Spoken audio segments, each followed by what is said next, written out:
This is J. Krishnamurti's third discussion with students at Claremont Colleges, 1968. One of our major problems, it seems to me at least,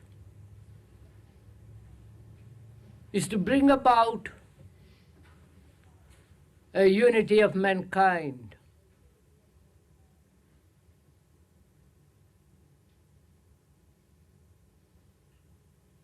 There's been a great deal of talk of brotherhood, of peace, of living together amicably. And apparently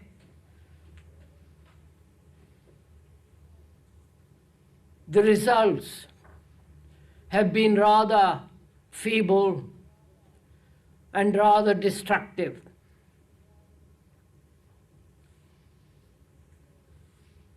One can observe, if one cares to, how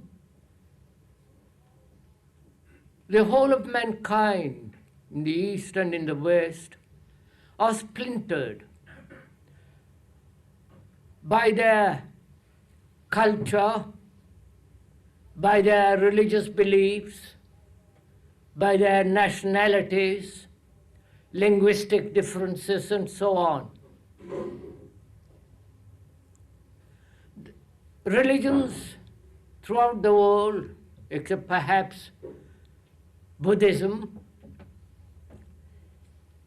have produced wars, have contributed to war.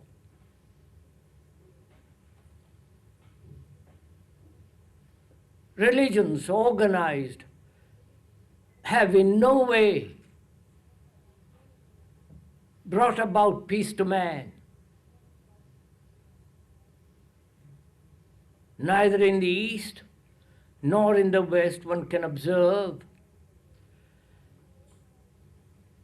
these organized religions have splintered, fragmented amongst themselves, as the Catholic, Protestant, and the varieties of Protestantism, and each asserting that is the nearest to truth. And as one observes,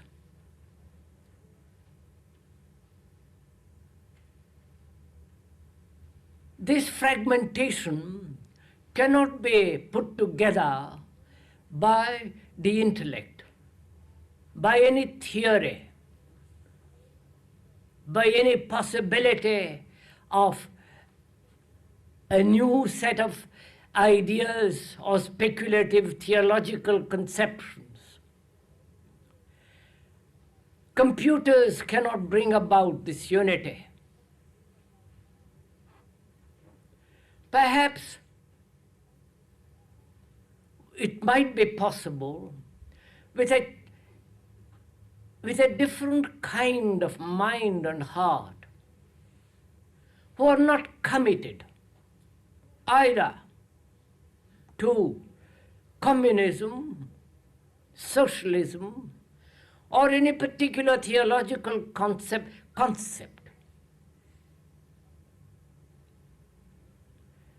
which is, if man can think about the whole problem, which is the unity and living together amicably, creatively, in complete relationship with one another, if that is what is essential, then it seems to me we need not only a different kind of mind, but also a different quality of affection, love. We are using that word love not in the ordinary sense of that word, which is so heavily loaded.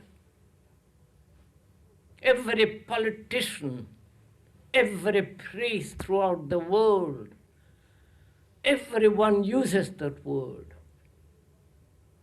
But when we look at that word a little more closely, it is heavily circumscribed.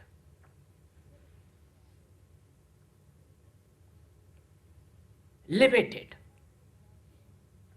surrounded by all kinds of morality. If a mother or a father really loved their children, actually loved them, not intellectually bringing them up to according to certain standard or conception, if there was a real affection, we would have no wars. But such love does not exist. We bear children and we put them through college, university, and give them a job or help them to acquire a job. And the rest of the whole problem of living is neglected. And we have lived like this for millions of years. The Hindus, the Buddhists, the Christians, the Muslims, theoretically not at each other's throat, but actually each one believing that they have the truth, that their God is the only God, only teacher, savior. And this division, this fragmentation, not only nationalistically, but also linguistically and religiously, have been one of the major causes of war. War being destruction, killing another, in the name of religion, in the name of peace, in the name of some ideal concept. And it seems to me the function of religion, not organized religion, not a religion based on dogma, creed, belief, which are absolutely not religious at all, but merely conceptual thinking, which has no value whatsoever. When we are faced with this problem, man hating man, and though the organized religions have brought about certain civilizing effect, the man who is violent by nature, inherited through the animal and also by the social structure in which he lives, and that social structure brought about by man, this whole concept surely must not only be dropped, this conceptual thinking, but actually face what is taking place. Not theoretically, not intellectually, but factually. Not only factually, but also with that quality of a mind and heart that demands the solution, that seeks a way out of this terrible state of human society that has been the cause of so much misery and destruction.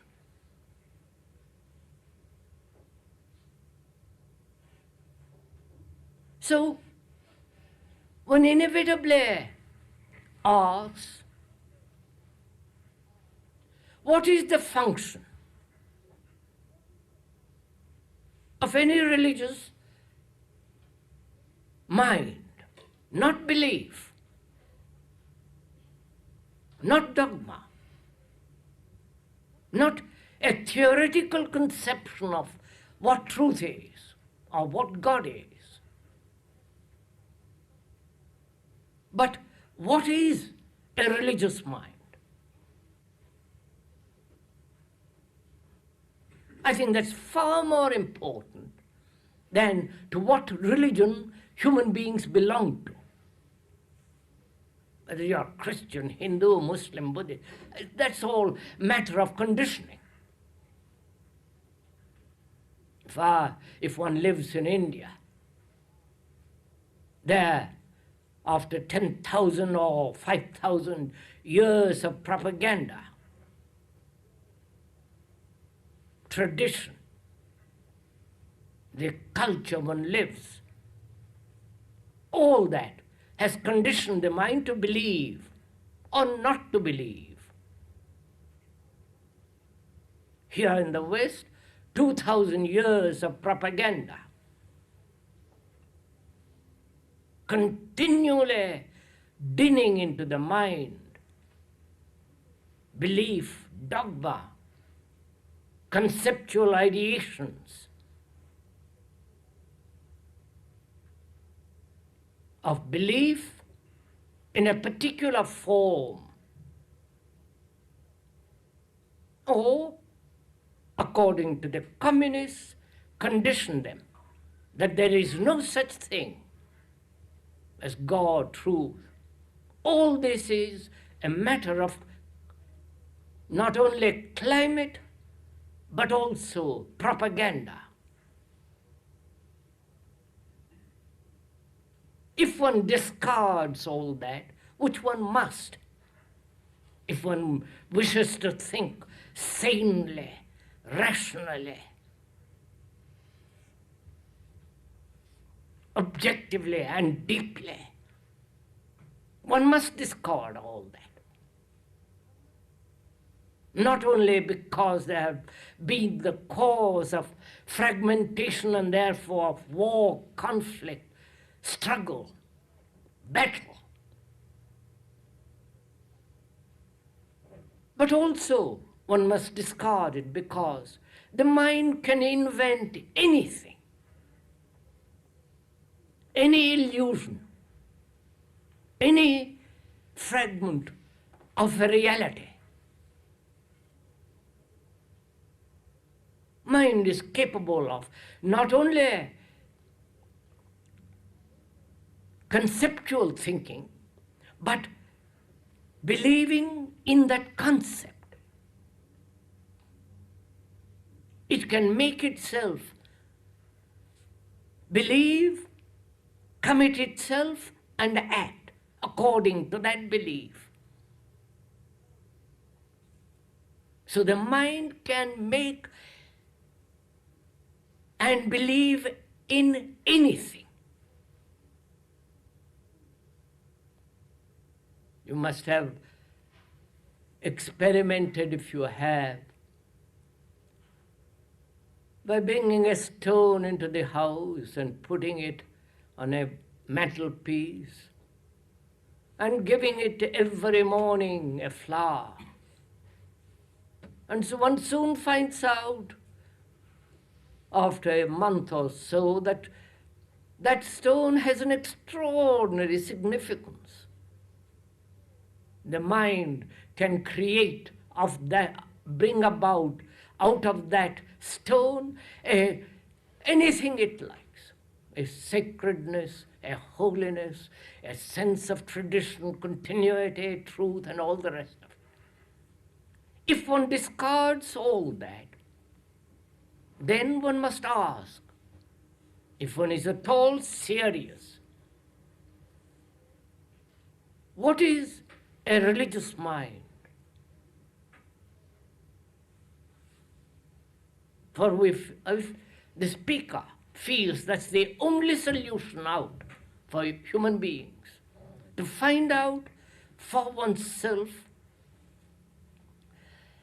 the state of a mind that is truly religious.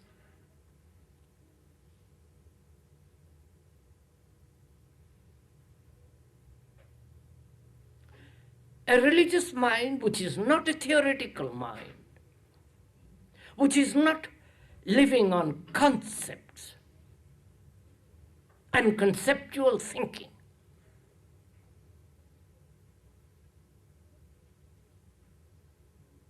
is obviously a highly virtuous mind. Not the virtue or the morality of society, which is not at all moral. A morality which is the very denial of the social morality. The social morality being based on aggression, greed, envy, competition, the worship of success, in which there is no possibility of affection, love, and tenderness. When one denies that, the morality of society, one denies aggression, hatred, ambition,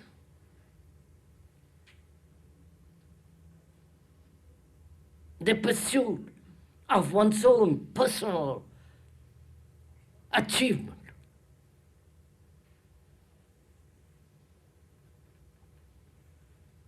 And therefore, out of that comes virtue. And virtue is order, not the disorder of society. And this virtue comes only when we understand the nature of disorder. There must be disorder as long as there is this dualistic way of life.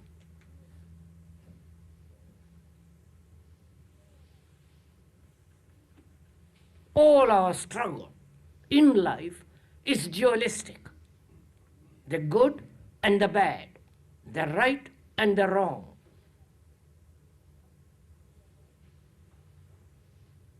The holy and the unholy. This dualistic conflict in which we live. The ideal and the fact. There is only the fact, not the ideal. The ideal is merely an escape from what is.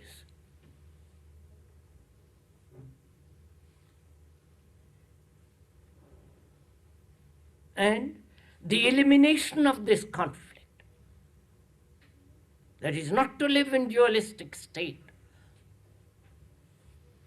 but only with the fact of what is, actually with what is, and to go beyond what is, so that a mind that is no longer tortured, no longer twisted by its conflict, by the pressures, strains of its own making, and also the pressures of society, the environment. So that a mind can be very clear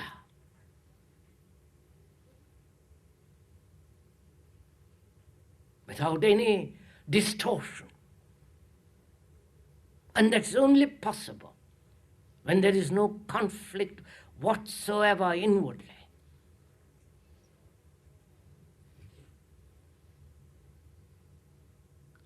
And this whole way is possible through meditation. Meditation is not an escape from the actual living of life. And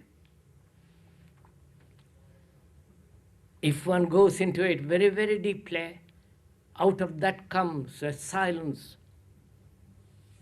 which is not put together by thought. And that silence is only possible when there is virtue with its discipline. Discipline means to learn, not to conform to a pattern. That's merely suppression, and therefore breeding conflict, struggle, pain, and sorrow. Then such a mind is truly a religious mind. Then you can find out whether there is such a thing as reality, for it is then free from the conditioning. And being free, it can find out for itself whether there is the supreme, the highest, or merely a void, nothingness. But to speculate about the reality or total annihilation of man inwardly seems to me so utterly vain, unnecessary, leading to a hypocritical life.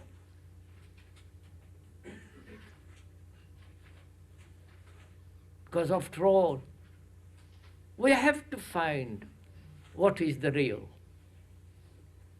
It doesn't matter what you call it, God, as the Hindus give it by a different name, and the Buddhists and the Muslims. The names do not matter. But to find out for oneself the truth of it, the truth that is not put together by thought, to find out through self-knowing, so that there is no possibility of deception.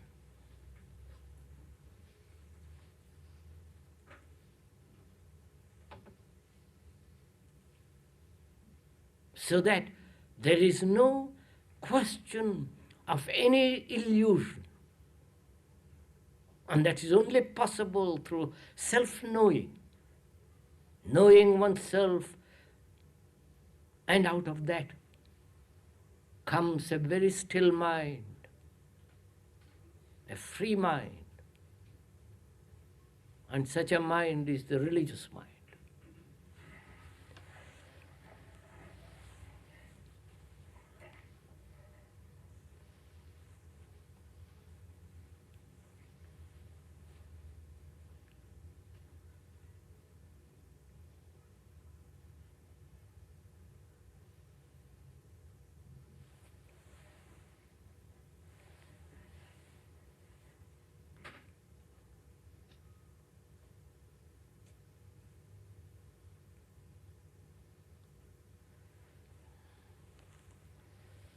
We discuss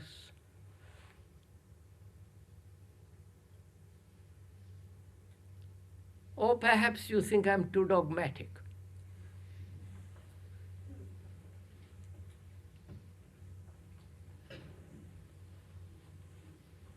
Being emphatic is not dogmatism.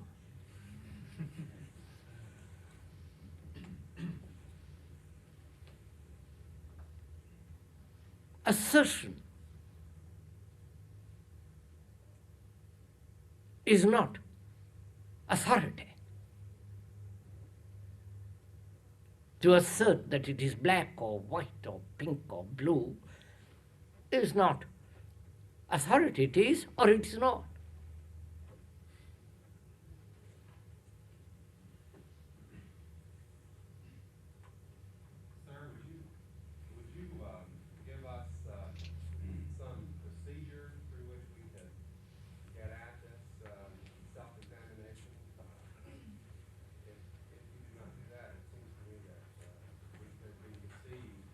I understand, sir.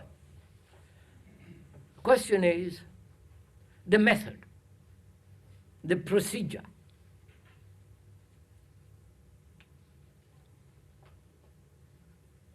First of all, one must see the danger of methods.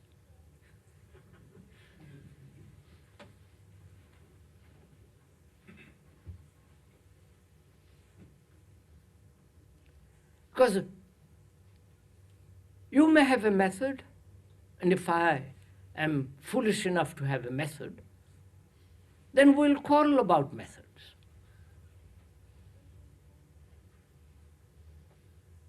The systems, the processes. So there is a great danger, is there not, in the search for a method, which is the best method.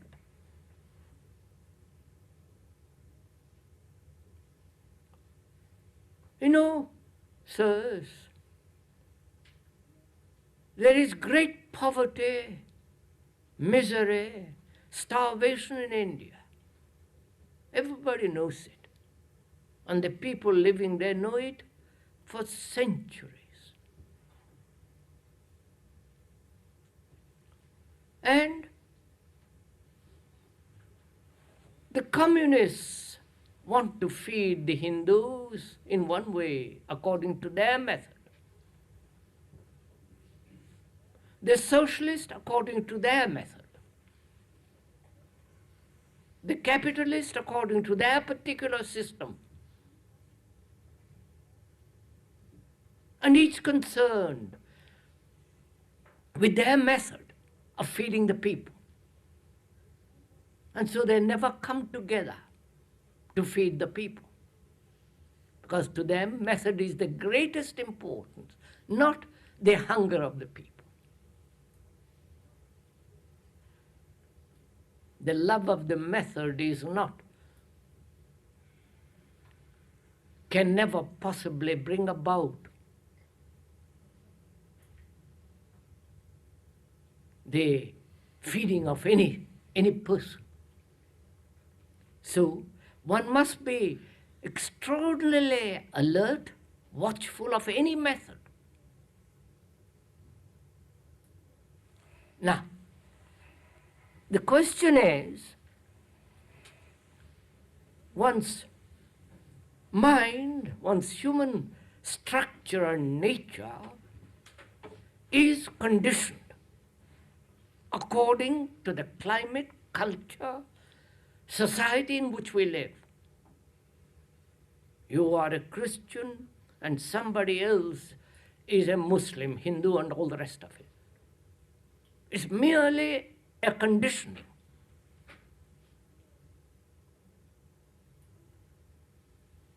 Now, how is it possible to be free of this? So that the mind can be fresh, young, innocent, alive.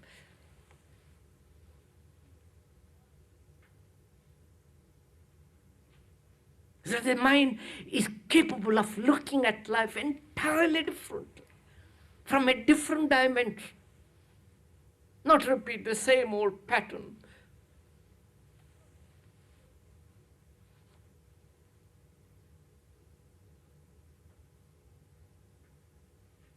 How is this possible? How is it possible, to put it differently, to end the 1,000 yesterdays?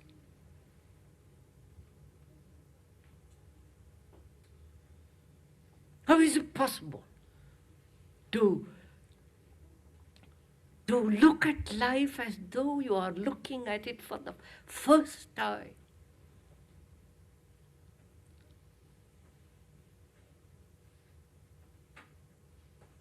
And we say it is only possible by being aware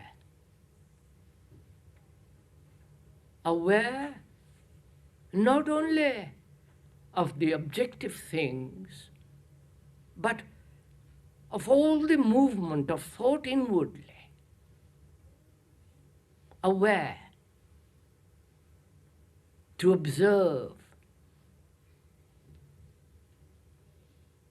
not according to some specialist. Then you observe according to what they think or they have set the mold, the pattern. But to observe oneself without any choice, is that possible at all? To observe oneself without any choice.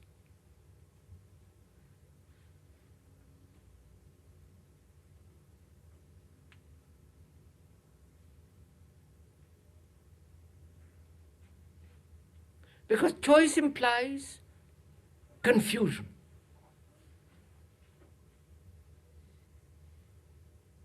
And not freedom.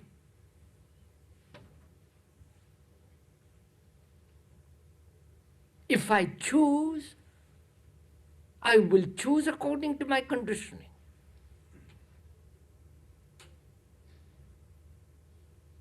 But if I observe without any choice,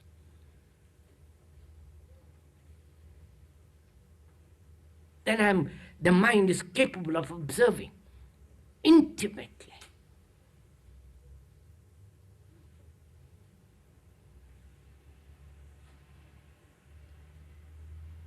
So, is it possible to observe, aware, attend to the movements of thought, feeling within oneself?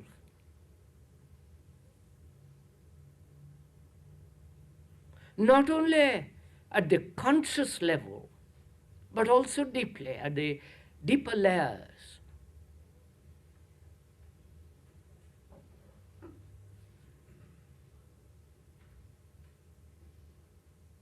I know it is the fashion to give some tremendous importance to the unconscious.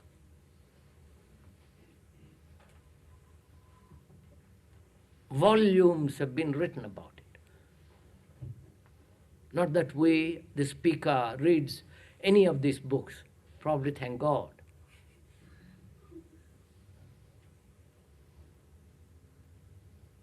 But there is this question of the deeper layers of the consciousness.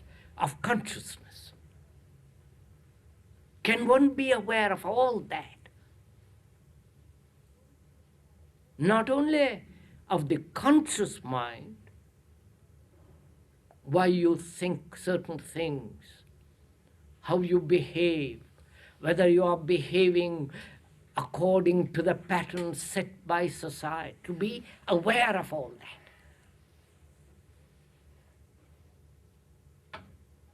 And also to be aware of the deeper, secret, hidden motives, tendencies, drives, deeply inwardly.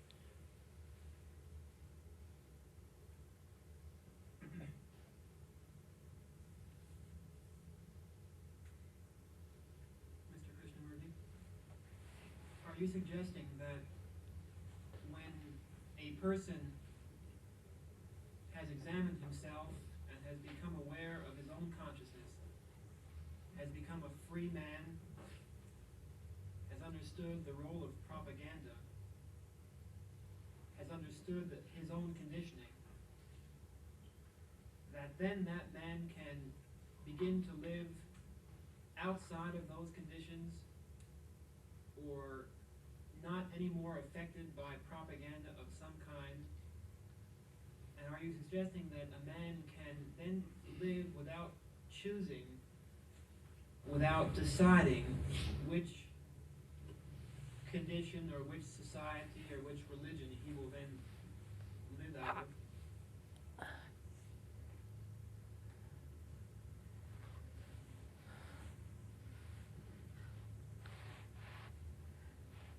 So the question is, isn't it? We haven't finished answering that gentleman thought out, who asked whether it is, what is the way to all this? We haven't quite finished with that, sir, if we may afterwards go. We are saying, sir, that self-knowing, knowing oneself, which is not a matter of just accumulating and say, I know myself. Because myself is the most complex thing. It's a living thing, a vital thing, a moving thing. Therefore I have to learn. There is a process of learning about it, which will go.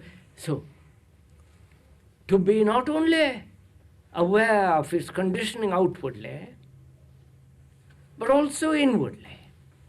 Deeper layers, deeper hidden recesses of one's own mind. Is it possible to be so aware of the total consciousness? Not just fragments of it.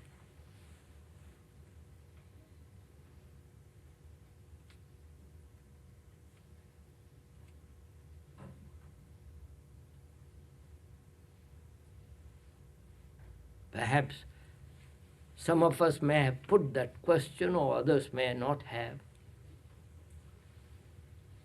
And the answer is not in any book or any philosopher or any specialist. The answer is obviously within ourselves, to find out whether it is possible to comprehend the totality of this consciousness, which is the me, which is the you, which is the human being.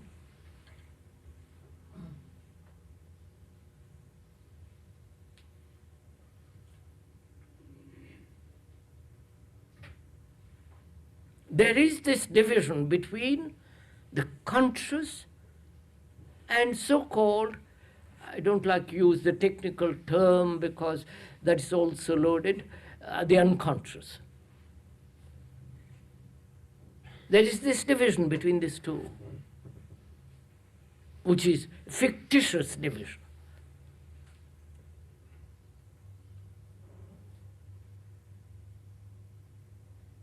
And so the problem is, can the mind, and the mind including the heart, the whole entity, can the mind be aware of the hidden drives, motives? And someone asks, what is the unconscious? What is the content?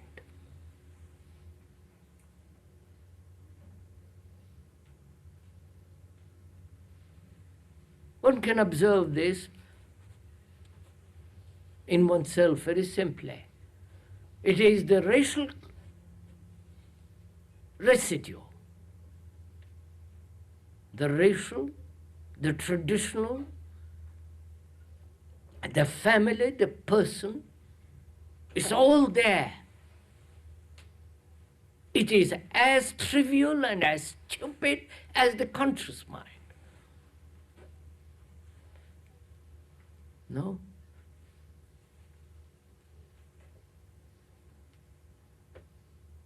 So in that, the unconscious as well as the hidden part of that conscious mind, all that is the me, the ego.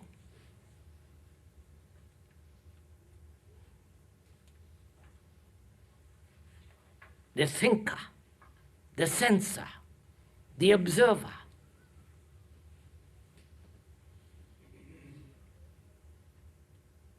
And so, the observer, the sensor, creates the space between himself and the thing observed. No?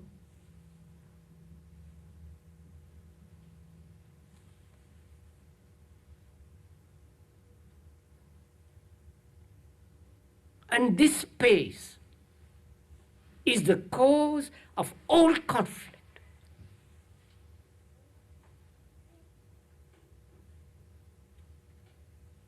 And to find out whether it is possible to observe without the observer.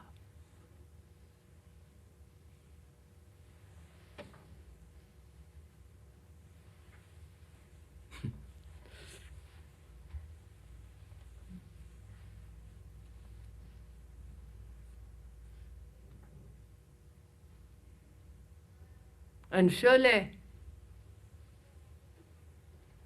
when we look at a tree or a flower, there is always the observer, the thinker, the man who has experienced, known, whose mind is bound by tradition. He is the observer and looking.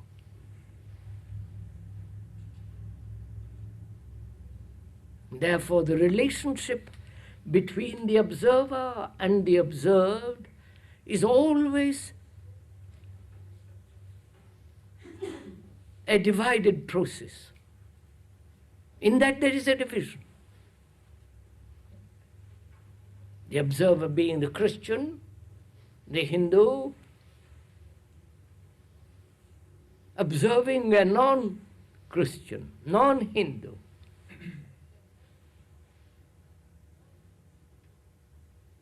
Which is not only a linguistic division,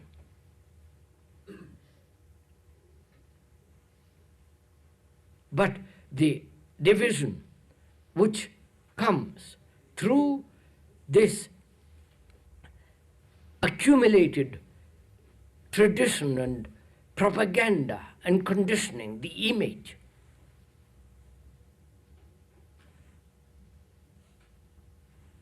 So is it possible for the mind to be aware of all this? And there is no method. You can't go to college and learn to observe.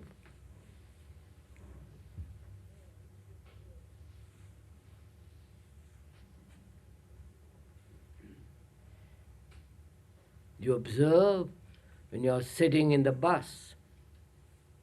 You observe when you are talking, when you are eating, the way you walk, the way you think.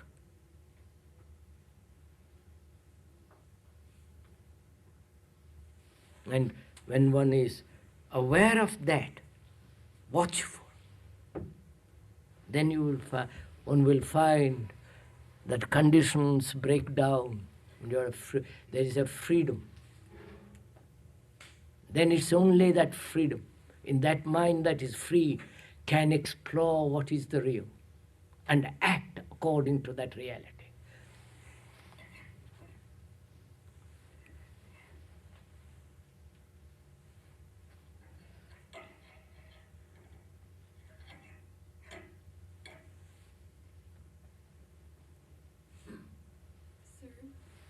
Sir, May I finish? I beg your pardon.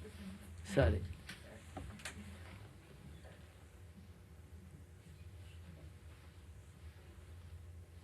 Your question, sir, whether a mind that is free from its conditioning and whether it is thought possible, whether a mind can really free itself from its conditioning. There are a whole group of people like the communists who say it's not possible.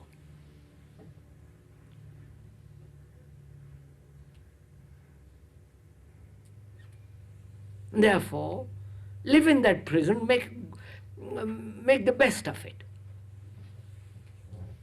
Decorate it. Become a socialist, like this or that. Worship the state and of God. Or God is dead, or invent a new God.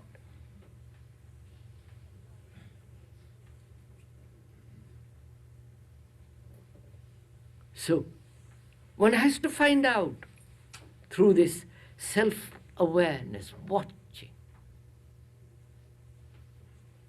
without any choice, just to watch oneself not neurotically, not egotistically, introspectively, condemning, judging, evaluating, but watch oneself, the way you sit, the way you talk, the way you live.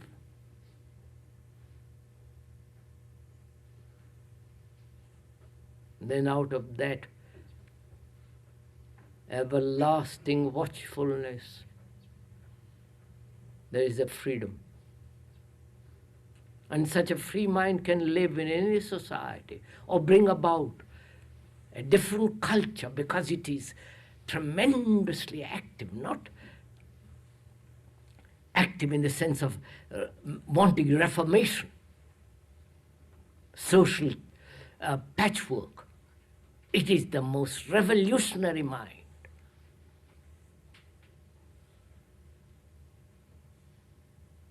Not the revolution of blood, economic or socialist, a revolution that is so deep inward. The whole psyche is entirely different, living at a different level. Therefore, that mind knows what it is to love, for it has no hate.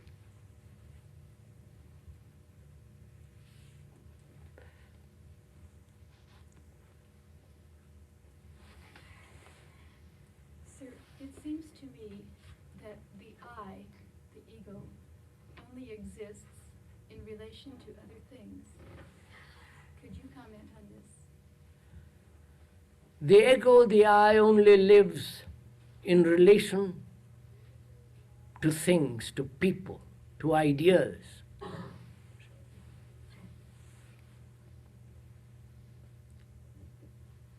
The ego only lives in relationship with things, people.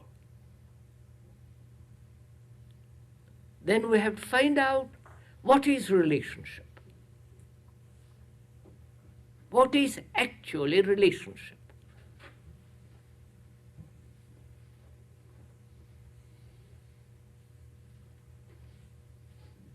To be related means to be in contact. I am related to my wife, or to my country, to my nation, related to the property, or related to a concept. What does this word relation mean? Am I actually related to anything at all?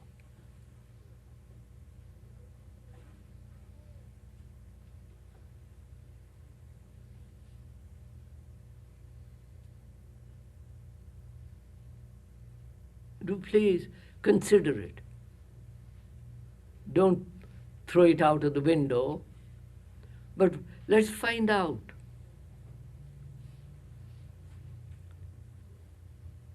Are you and I related to anything at all?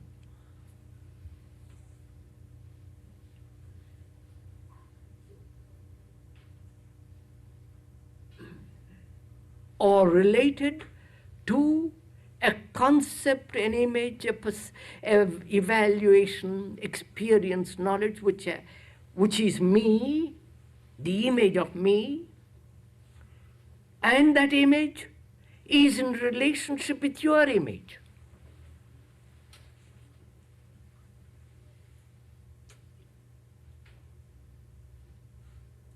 Obviously.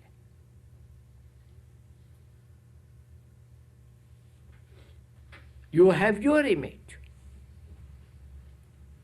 gathered through time, through experience, through pain, suffering, anxiety. and the other has his. And the so-called relationship is between these two images, the husband and the wife. Sorry to bring it so close. The husband has an image of the wife. This image has been put together for many years. The sexual pleasure, the insults, the nagging, the domination, all that on both sides. And these two images are in a relationship. And that's not relationship. That's merely a conceptual relationship.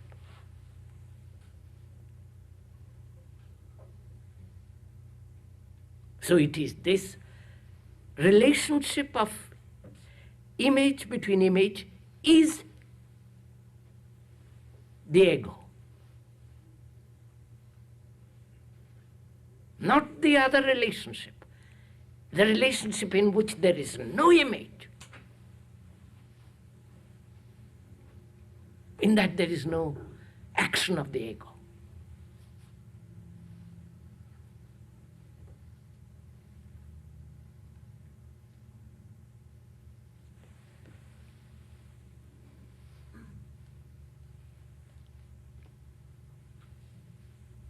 Agreeable that the isms are to be blamed, the nationalism and the communism, etc., and the religions and the theologies and so on. But when a time comes when a person realizes that still there is the inner problem, it seems to me that the problem of the awareness of which you are talking is extremely difficult, just as you have said. And people are left without the ability to break through. I've been listening to you, Krishnaji, for many years, in India and in other places in the world. And I've been following it, I've been impressed, and I think I've developed a certain awareness and so on. I know what you mean by awareness of the body and feelings and so on. And yet there comes a time when you try to be aware of the process of thoughts and so on, and it seems to me that it's impossible to do it in its totality. I hardly met a person who is able to do it. Sometimes it seemed to me that you are putting before us, and even though you don't like this word, an ideal which is wonderful. Not an ideal, I know that you do not like the word ideal, but a purpose, a goal. Here, this is what you should do. Try to be aware. And you say it's so wonderful, but is it possible? Is it really possible? It seems to me that one of the problems is the very weakness of our mind, the very weakness of our psyche, that it is not possible for us to get through.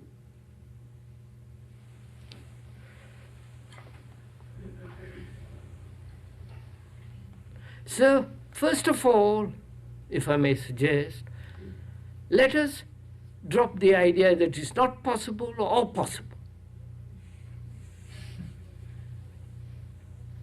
Because that only blocks. So let's put that away. Then what are we left with? When you discard the possibility or the impossibility, then what you are left with?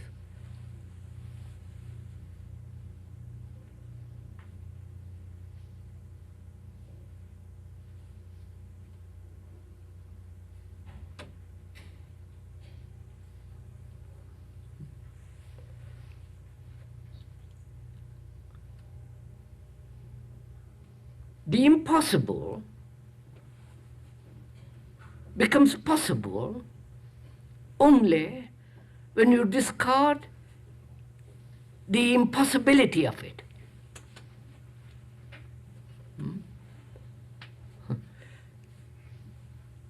So to find out anything, you must go beyond the impossible. Right? I'm just a minute. Not paradox, sir. Just look at it, sir. I know I'm conditional. Let's take it.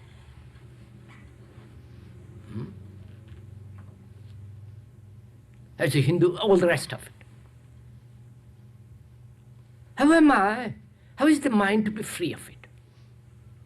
I don't know how. You understand, sir? Because personally, I haven't read a single book about all this. No religious book, nothing. I don't want to read it. Because in me, every possibility is. So I say, there I am conditioned. That's obvious. Both at the deeper level or the higher level. Now what am I to do? I don't say it is possible or not possible. I have a problem. I have something that is vital. I must solve it. If I don't, I live in a prison, help to bring about war, hatred, and all the rest of it. I'm inhuman. So I must, under any circumstances, solve this. Which is not a determination, which is not an action of will.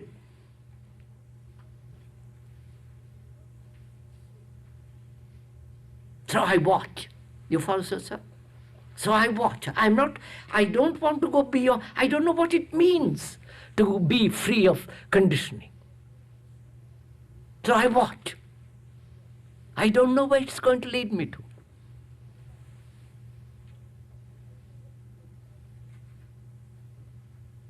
So from the very beginning, I'm free. Right? Makes sense verbally, but Ah, no, not verbally. Do look at it. Because I really do not know what it means to be unconditioned. All that I know is the fact, the what is, which is I am conditioned. Now I must solve that problem. I must see, explore, invent, search, ask, you follow? Learn.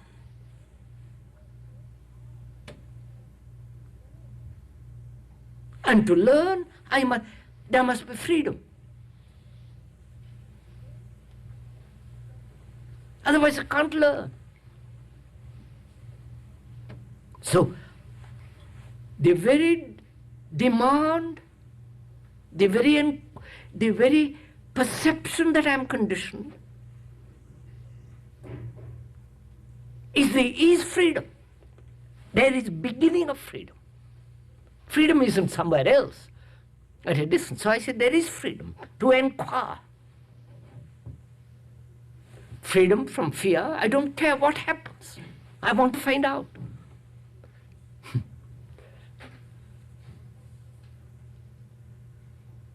Then I'm real monk.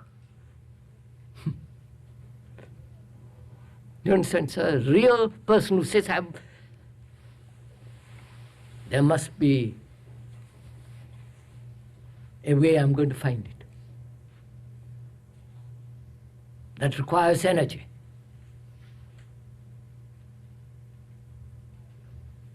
And to have that energy, it must not be wasted through conflict.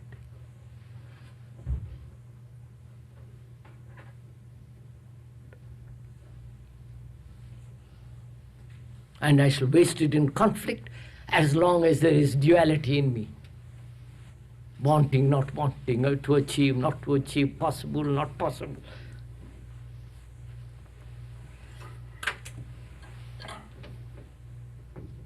Am I?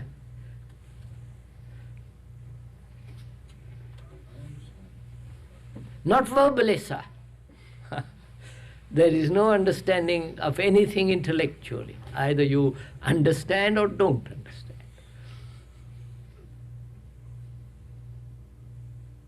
May I ask, what do you mean by meditation?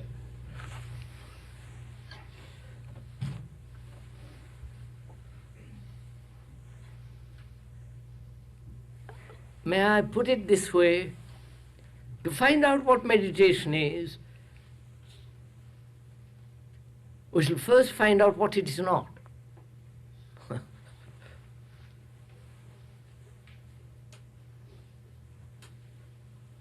Obviously it is not.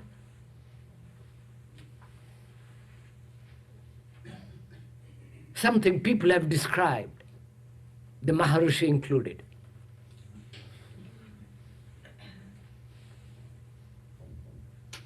It is not an escape from life. Then it has no value at all. Going off into a monastery, Zen or Hindu or whatever it is, and there get into some quiet corner of a room and try to force your mind to control it, shape it, beat it to pieces, that's not meditation. Or set it a problem which is so utterly impossible to solve, so the mind is shocked by the problem, so becomes quiet. That's not meditation either.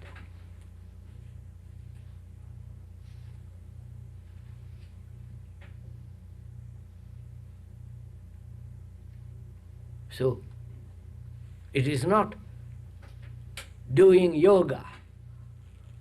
That's one of the rackets that have been brought about from India to this country. Yoga is all right as exercise, which we do. I do it every day for an hour and a half. Exercise, which is quite a marvelous thing, how the old ancient people have found this. But apart from that,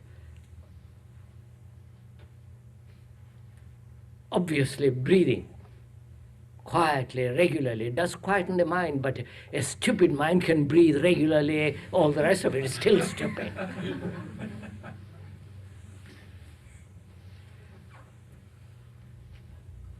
So if you discard all that, that means, look sir, when you discard what is false and you realize what is false, then your mind becomes extraordinarily sharp.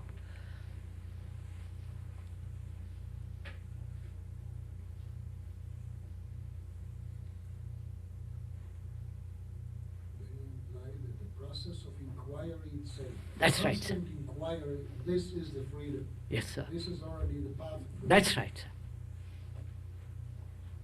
Then out of that, when you proceed, comes the discipline in itself, not imposed discipline, which has no meaning at all. Then you become a soldier, drilled, brainless.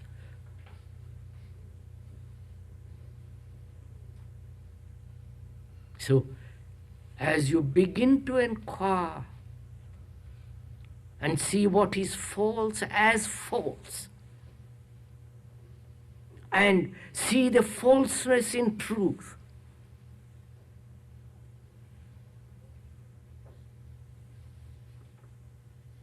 and so on, go into it. And out of that comes a very quiet mind, a mind that is highly sensitive, active, but astonishingly peaceful. Silent. Then, if one goes that far, there is something entirely different going on. Then that what comes can only be described, and what is described is not the thing described. Description is not the thing described.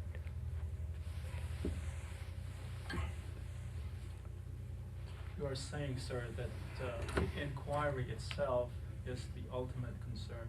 This is what you were saying. No. Inquiry itself is the ultimate concern. That's just the beginning. Because we daren't inquire, because we are frightened.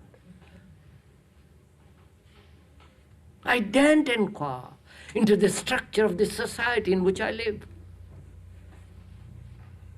If I do, I begin to doubt it. I begin to doubt its values, its structure, its establishment. Therefore, I don't want to inquire. It disturbs me.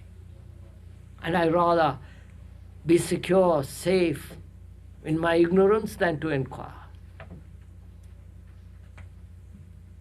So look, sir, to put it differently, man has sought God.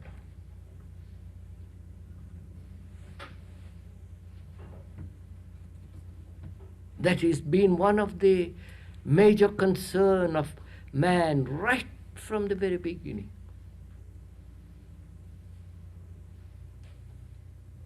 And because he hasn't come up on it, found out, he invents theories. And at the end of 10,000 years or 2,000 years, those theories become extraordinary belief. And I say, well, there is God or no God. Now to find out, really to find out, not verbally, not linguistically, not a man who's panting up because he has had enough of the world. To find out, he must discard fear and all belief.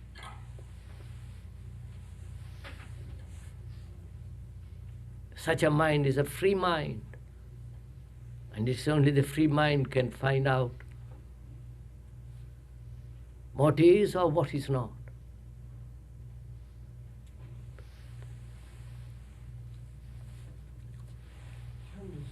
So just If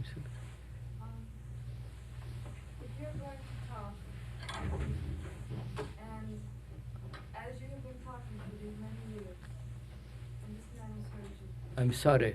I think, oh no, I think that you must be prepared to be a teacher, and you must be prepared to tell these people how. And you Madam, must- sorry. The question is, how do we do it? I'm- How I'm- do we meditate? I'm showing to you. No, but Madam, no, I'm showing. how many people here understand? No, they want to know how. I'm telling you, madam, how to do it.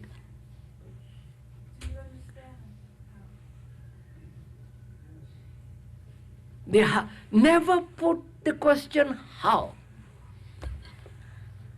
But when you Madam, do listen to it. Please, just do listen. The moment you ask how, you're caught. Because then you want a method. Then you want somebody to tell you what to do. And then, well, then that's the end of things. why? Then you have authority. No, No? no. If someone- Now, madam, just listen. If I tell you what to do, what would happen? I said, eat rightly, don't kill, eat the right food without killing, sit rightly, think, don't think at all. Wait, I'm telling you. Can you do all this? Do it. No, I can't. Then what am I to do? I can't do it when you tell me to do it. I can't say, you cannot tell me, do not be afraid. I don't say that. I say examine fear. How? I understand your difficulty, madam. There is no how. Look at the window, look out of the window. Don't say, how am I to look out the window? Just look out of the window. Look, there have been people only too eager to tell you how to do, how to meditate. And they have their pattern. The Hindu comes along and says, sit rightly, breathe rightly, obey, gives you something to think about. That we have done all that. They are taking the result for the method. When you meditate, you begin to breathe rightly and you begin to eat rightly. And they start with the result and try to work back to where you begin, and that is not correct. No. No, but when you meditate, you do breathe rightly and you do eat rightly because you want to, and you know what you need, and you know why you need it. Is that meditation? To live fairly sanely in this world, is that meditation? Lots of people are. Lots of people are vegetarians. Lots of people sit correctly. Lots of people act more or less righteously, decently, quietly, unobtrusively. But is that... It is discipline with a lot of them. It is discipline. And when you are a meditator, it is not discipline. You That's- want to eat what you need to eat. That's what I'm saying, madam. Therefore, there is no how. Never any. Look, madam, if you are the first person on this earth, taking the first voyage and not knowing where anything is, what will you do?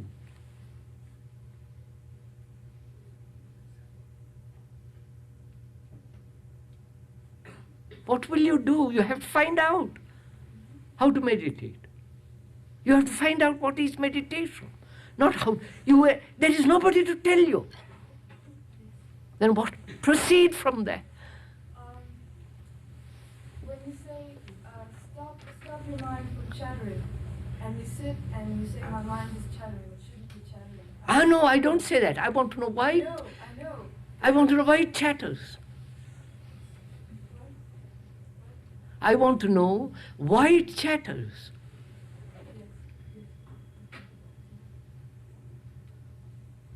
And there is nobody to tell me why. There is someone to tell you there is a why, and find out. No.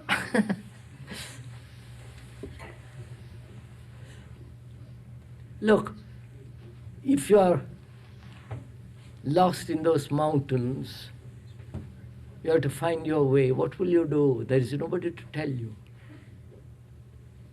And we are lost generation. The world is lost in that sense. And each individual, each human being now has to start all over again. Because what we have been fed are ashes. And I have to find out. I have to know what love means. To love without hate, without greed, without ambition, to love without jealousy. To find out. That's part of meditation.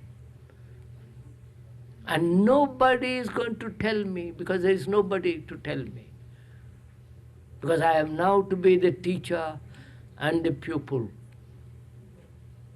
There is no teacher outside me.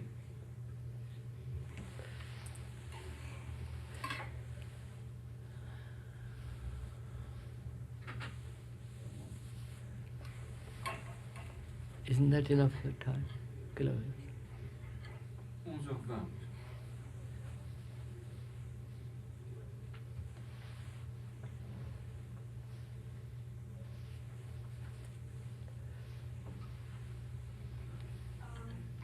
The world now must get together, the people must get together soon. Yes. You will get together if you love to. If you're kind, if you're gentle, if you're nationalistic, and all the rest. A man who is afraid and who is violent out of his fear cannot say, I love. No, therefore get rid of your fear. Yes. We'll go into it. I'll show you what is involved in freeing the mind from fear. But you see, we want to take a little pill and everything is all right.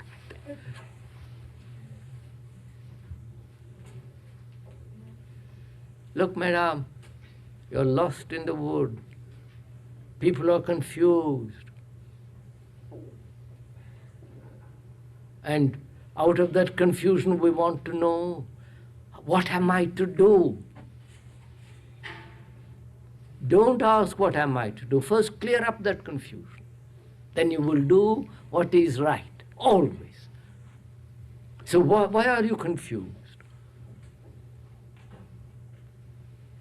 And how do you clear this confusion? First, don't do anything if you are confused. If you are lost in a wood, what do? You look around, you stop, you watch. Do that. Don't say, well, I must clear up my confusion. Who will help me to clear up my confusion, or all the rest of it? Tell me, sir, you've spoken of truth and falsity. For you, how do you determine that which is true and that which is false? What is the criteria? Is it your conditioning that comes through and says that this is false? Yes, that's right, sir. That's right. As you observe, yes, sir. It is also fact. It is also fact. There is also the fact. I like the analogy of being lost in the mountains or in the forest. But is there no possibility at all to be helped from outside? So wait, sir. Look, sir. This is what man has said. He said there is an outside agency that will help me. Don't ask for help. It may come, but don't ask for it.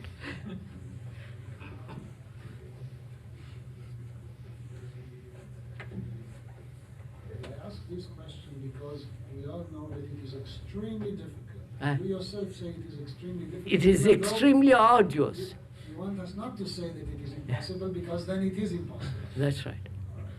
But here is a specific question, and I know that you do not like Go ahead, sir. the gurus and so on and so forth. But I want to ask a very practical question. Is it so that not a stupid mind, but an inquiring mind, a mind which is in the process, can such a mind be helped by being in the proximity of a mind greater than his? I would like to have a very definite answer. I know. Yes, sir. Yes, sir. This is good. Yes, sir. We read in the books, and I'm not. I know this, sir, very well. I know. When they sat there, they were enlightened. Is there such a heaven or not at all? Sir, look, sir. There is the tradition in India that you must be with righteous people. Righteous people who live rightly in the sense, not hurt, kind, gentle, and not be all that. Live with them. And gradually what happens? You depend on them. That's inevitable. You like their society, their company, so gradually begin to depend upon them. The meaning of that word guru, you know, sir, what it means. The one who points. A telephone is a guru. Because it tells you. You can't keep the company of a telephone. So, if we begin to inquire deeply within ourselves, and not ask for help from any outside agency, whether it is from God, heaven, or from righteous men, you will find that you have an extraordinary quality of energy which comes from being alone inwardly.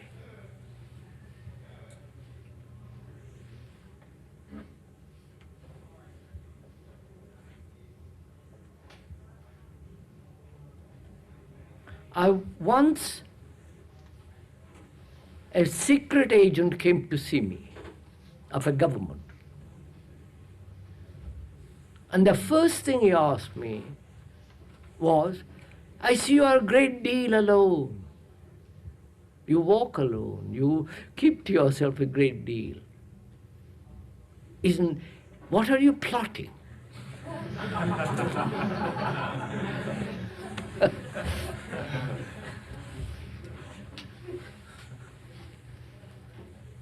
Yes, sir. A while ago, the young lady asked how, and you said, I can't show you how.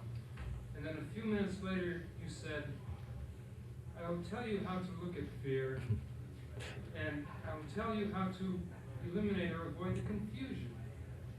I will point out, I may say, not how, I'll point out.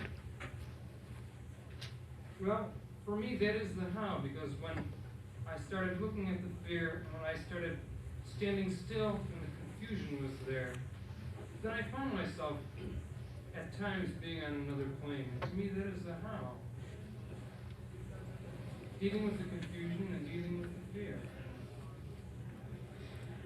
I wonder if we understand each other when we use the word how.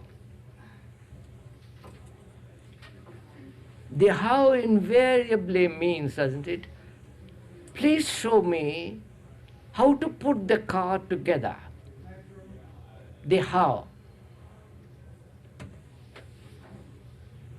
So, to go back to that statement, if there is nobody but yourself,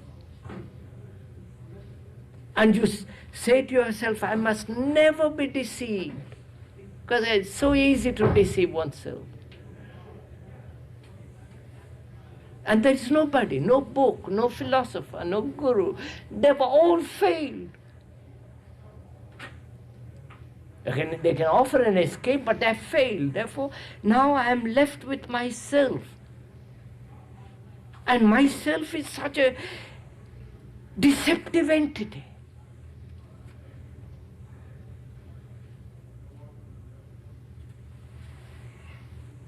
So I say, by Jove, I must from now watch.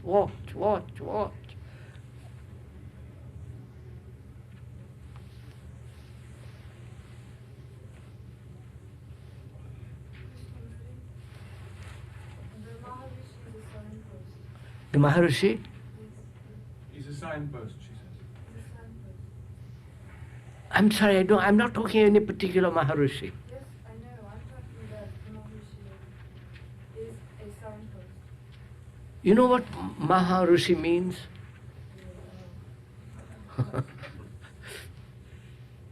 In Sanskrit, Maha means great. Rishi means the one who has gone beyond all that stuff. So,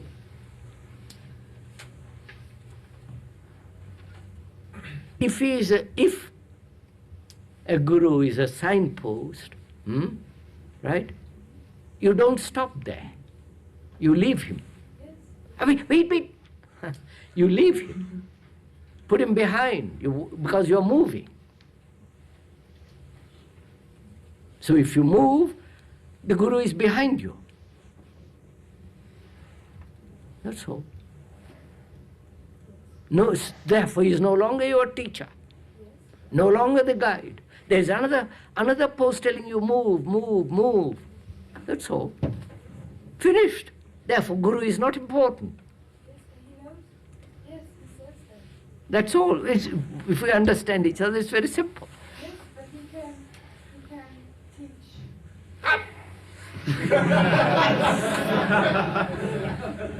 He can teach people how to meditate. He can teach a Western man who does not have any time to be alone with himself how to reach his unconscious. Well, Western man is like the Eastern man. The Eastern man doesn't know how to be alone. You can't teach somebody to be alone. When you're sitting by yourself in the bus, you're alone. Watch it then. When you're out on the street, going from house to house, What? You're alone. Are you alone actually? Or you're carrying the burden of yesterday?